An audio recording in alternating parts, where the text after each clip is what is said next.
moteris yra tau skolinga pinigų. Ar tu girdi? Spjaukime į veidą. Prie vodkės šotas, gal tau vyriausybė bando kažką pasakyti, žinai. Nu, papipsės pasikeiksi.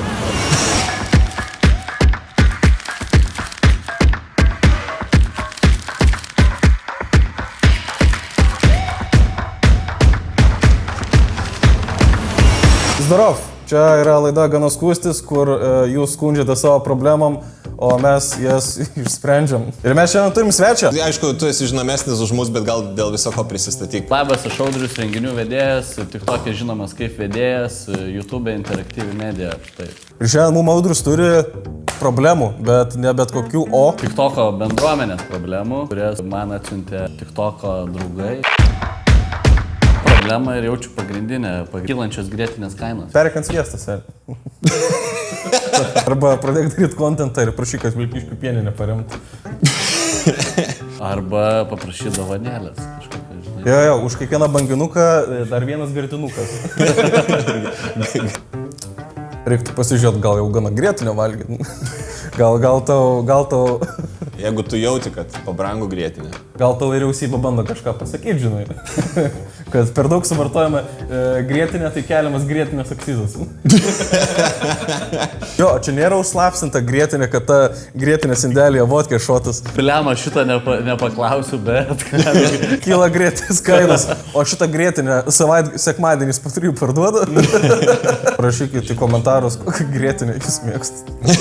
Žodžiu, varyk į Lenkus, turėsi ir ekskursiją, ir pigios grėtinės, ir dar navarą pasidarysi, jeigu su busiku važiuosi. Teisėjai, ir užveš kitiems pigios grėtinės. O čia variantas. 9 metus draugauju su mergina O, čia didelė problema. Ir nepasiryšti jai, kaip čia, nepasiryšti susižadėti. Varom toliau. Piršti sveika. Piršti sveika, piršai su tuo, piršti su tavo vaikai.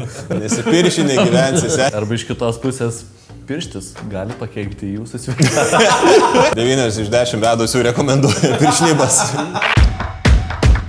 Sekanti problema yra kažkam yra įsidžiauti rūbus, juos įsiskalbus. Man atrodo, jeigu didžiausia bėda yra žmogui pasidžiauti rūbus, tai gal nemeluok savo ir nustok skalbt.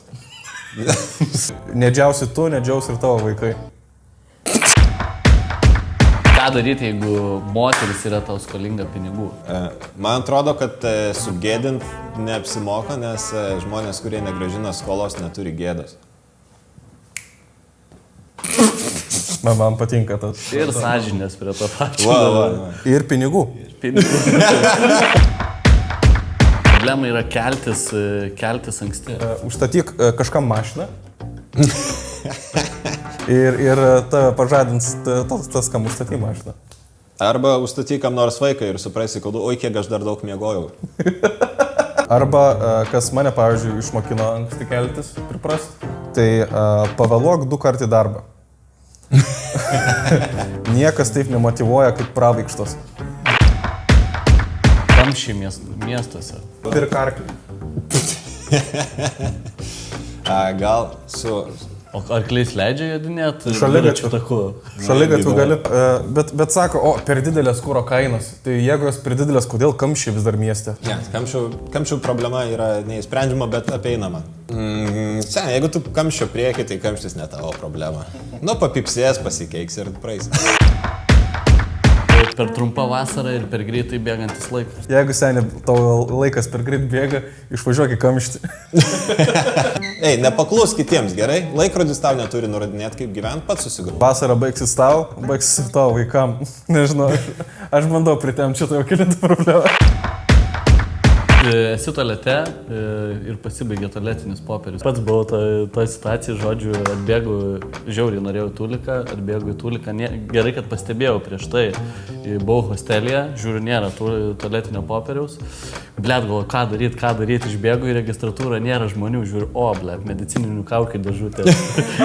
Galvoju, bent vieną, kad jūs nepatikėsit tą istoriją. Jo, seniai, o išvengsi. Noras valgyti naktį. Problemų sprendimus gali rasti Volt programėlėj. Prie tą, žinai, atsarginiai, kur išdauž stiklą, jeigu naktį norim kebabas pašildyti, visą laiką. Vienu žodžiu, arba suvalgyk viską iki nakties, kad neturėtum sneksų. Taip. Arba tarp mūsų kalbant, tai neapsikrauti. Mes nedžadžinam. Mes tave priimam tokį, koks tu esi. Taip, ir dabar turime anoniminės problemas iš žmonių. Taip, iš komentarų. Ir spręsim su TikToko karta. Praradau fainą darbuotoją, vardas jo Marius, kaip man jį grąžinti. Jeigu aš būčiau tas darbuotojas, kelk atlyginimą.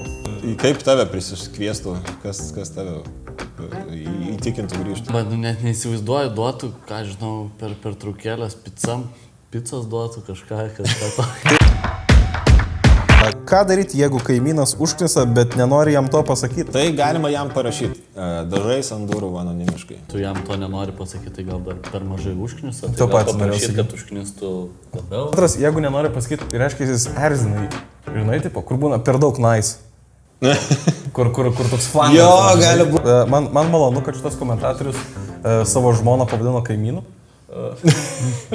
Jo, ateik pasiklaust problemos sprendimo. Lemą, ką daryti, mane vienas kaimynas taip užpisa. Ir reikia išpildyti tai, ką jis padarė kažkur pusės valandos bėgi po to, kai baigėt kalbą. Nu jo, pagalvosiu, žinai. Aš irgi galvojau padangas pradurti ir prie jo jau peiliuką reikia, žinai. Ką daryti, jei žinai, kad tavo kolegė Inga darbe pastovi iš visų vagia pieštukus, bet negali to įrodyti? Galima eiti visą laiką per passive aggressive, žinai, kur užsipirkti daugiau pieštukų. Pasimti 2 pieštukinės ir vieną parašyti Ingai, nes vis tiek pavoksi. Tas toks kaip prikolas pieštukas, kur gali nuotoliniu metu purtyti elektrą, tai va tokį. Yes. Manau, iš karto išsigydytų šitą. Ką daryti, jei turiu kolegą idiotą, bet žinai, jei pradėsiu su juo ginčytis, jis tiesiog pradės rėkti ir pokalbis be prasmės. Spjaukim į veidą. Duok durnių iš kelio, nes sakė, jis vis tiek idiotas. Megafoną reikia atsinešti, kad perėktum jį visą laiką. Žinai, jis dar labiau nervins. Tu girdi? Ar tu girdi? Turiu draugą, kuris pastoja viešumoje keikėsi, vaikšto išmetęs pahotkę. Raunasi muštis, bet kai būnam dviese, būnam normalus. Ką daryti? Šiaip, jeigu viešumoje keikiasi ir vaikšto su pahotke, nu, tai gal nebereikal.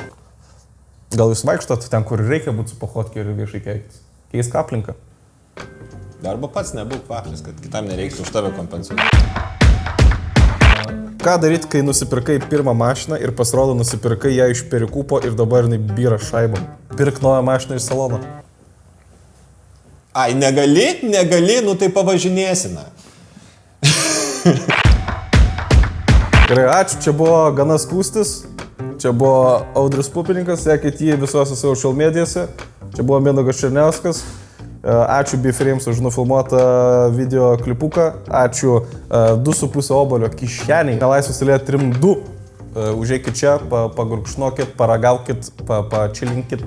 Jei neklystu, čia yra antras Lietuvoje sidro baras, kas jau yra įdomu verta aplankyti, jeigu ypač jei mėgstat sidrą, bet jei nemėgstat, įdomu galbūt pabandyti. O pirmas sidro baras vadinasi 2,5 obolio ir yra kitoj gatvėje. Tai, vienu žodžiu, labai išskirtinė vieta Lietuvoje, ateikit čia, galėsit pasidėti prie šito paties suoliuko ir būsit vieši asmenys. Ir sofas tinka couchcastingam. Sofas tinka couchcastingam. Ačiū, kad žiūrėjot. Prenumeruokit, rašykit problemas ir susitiksim kitos epizodos.